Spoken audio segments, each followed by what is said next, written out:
with the Footballer's Diary. We're doing a special on some of the players from the Union Fait Training Center, some of the success stories, and trying to learn a little bit more about not only their program but these players. Man, thank you so much for being on today.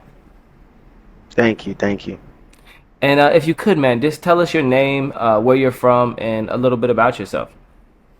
My name is Micah Williams. I'm from the United States of America, and I like to play soccer. And I like sports in general, stuff like that. Nice, nice. And so, where did you first start playing soccer?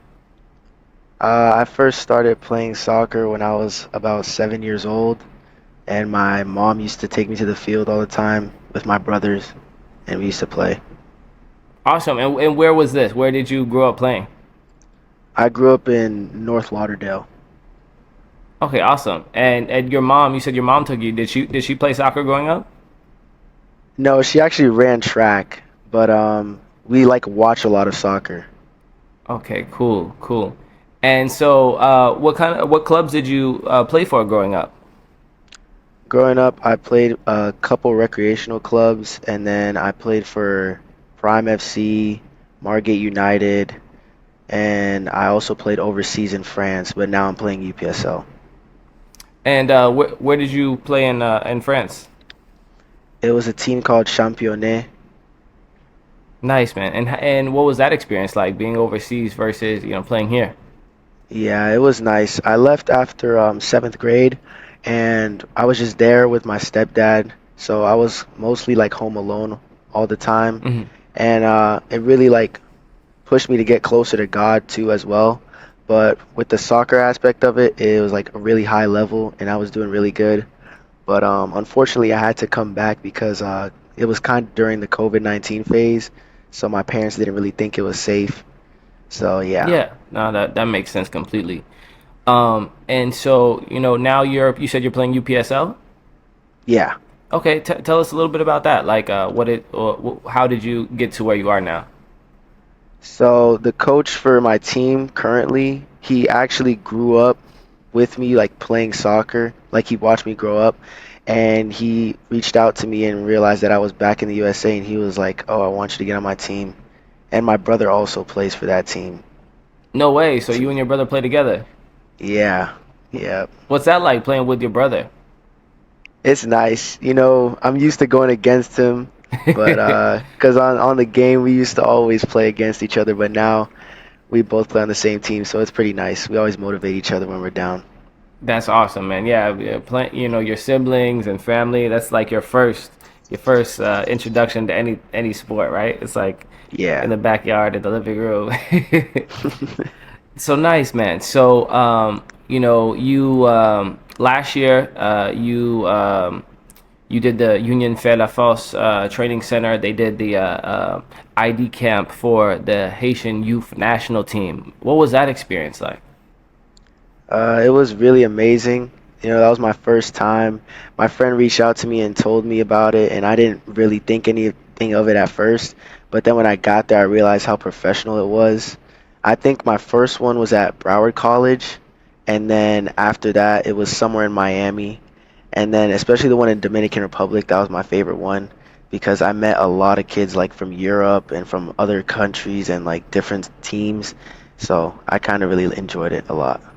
Nice. So just to kind of dive into that, so people can understand this whole process.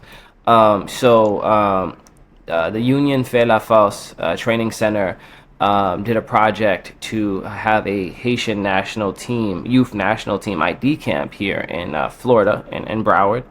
And so you were one of the players that was selected, right? Yeah. Nice. And so when you were selected, what was the feeling? How was that? What was your reaction?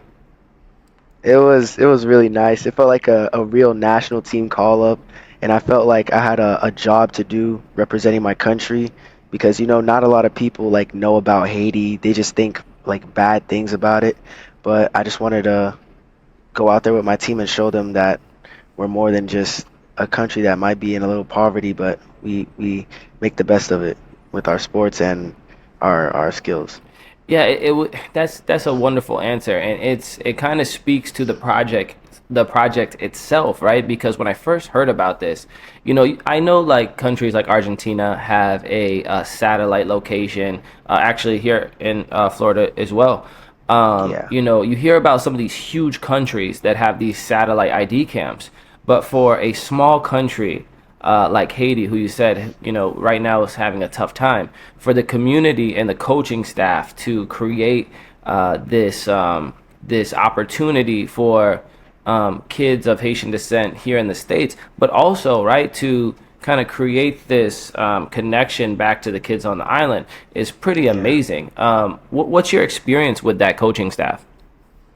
I know Coach Jean-Marc and Coach Angelo because I played against Coach Jean-Marc's team, and then Coach Angelo, I met him through the Haitian national team, and they're just amazing. I really love them a lot.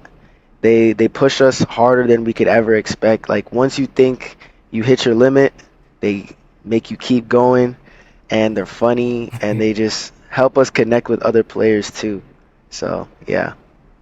No, that's super important, that connection piece, right? Because if Haiti could take some of the best kids from the States and like you said from, Europe along with the kids who are already there on the island, it creates this like sense of unity with the community and also helps, with soccer, which brings a lot of people so much joy.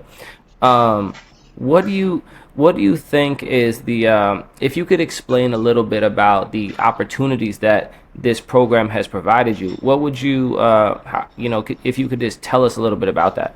Yeah, definitely a lot of exposure. Other teams like from ECNL, UPSL, they once they see that you played for the national team, you get like a lot of more credit and a lot more respect too, because not a lot of people get to represent their country. A good point, right? It kind of gives you some validation on the international level. Um, so tell us a little bit about you as a player. So when you went to the Dominican Republic camp, um, what was the experience like meeting all the other kids there? I know a couple of them from the recent ones in Miami and Broward, but most of them came from Haiti and then from France, Sweden, and other places. So it was kind of a communication problem, but like most of the times we would have like someone to translate between us, and then they would like teach us words and we would teach them words, and it would Nice. just be like our little joke. So, yeah. No, that's cool, man. And and if for people who don't know, tell us a little bit about you as a player, like your position, what makes you special, things like that. Right now I play left wing, right wing, and striker. And I think what makes me special is I like the to take the player one on one, mostly to the line and cross it in. But when they think that I'm gonna keep going to the line, I like eventually cut in, and I just like playing the mind games with them. Yeah, that little psychological game against defenders. Yeah. Absolutely, man. That's cool. And there's another camp coming up. What are some of your goals for this coming summer, this next year? Right now, I'm just trying to heal from an injury and stay healthy. But some other goals I want is to probably make the national team and get to represent my country and like make my parents proud too and get a lot of exposure from colleges and other clubs too.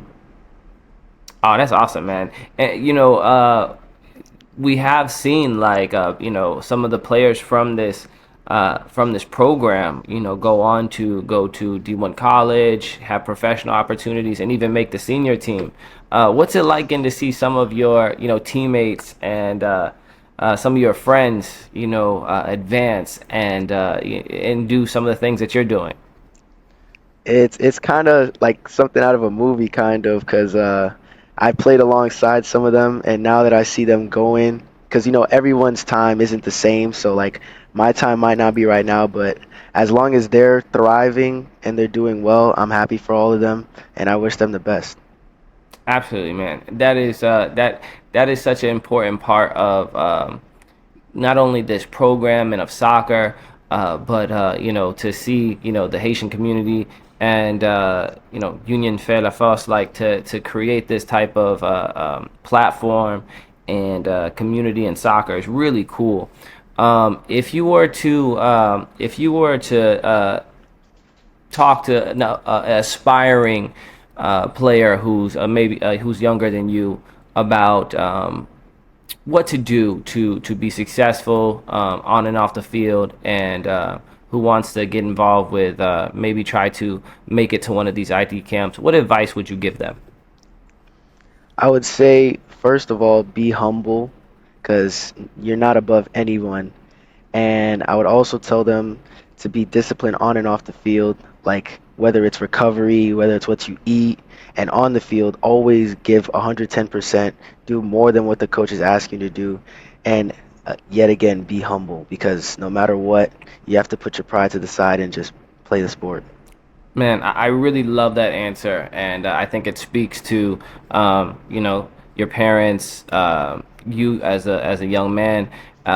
It's such a mature answer, and I really can see why the national team and the ID, the Union Fait La Force Training Center, thought that you were one of the players to look at for advancement, man, because. It's one thing to be good on the field, but like you said, it's those intangible things that really help you advance, man. So I really love that advice, and I think anybody who's watching, take that type of advice, follow his lead, and for anybody who wants to follow you, man, and to follow your journey, where can they keep up with you? My Instagram is Micah Williams, MicahWilliamSSS. Nice, man. Well, thank you so much for being on. It was a pleasure. And I look forward to seeing you this summer, man. Thank you for having me. No worries, man. So, before you go, just give me 1 second to upload the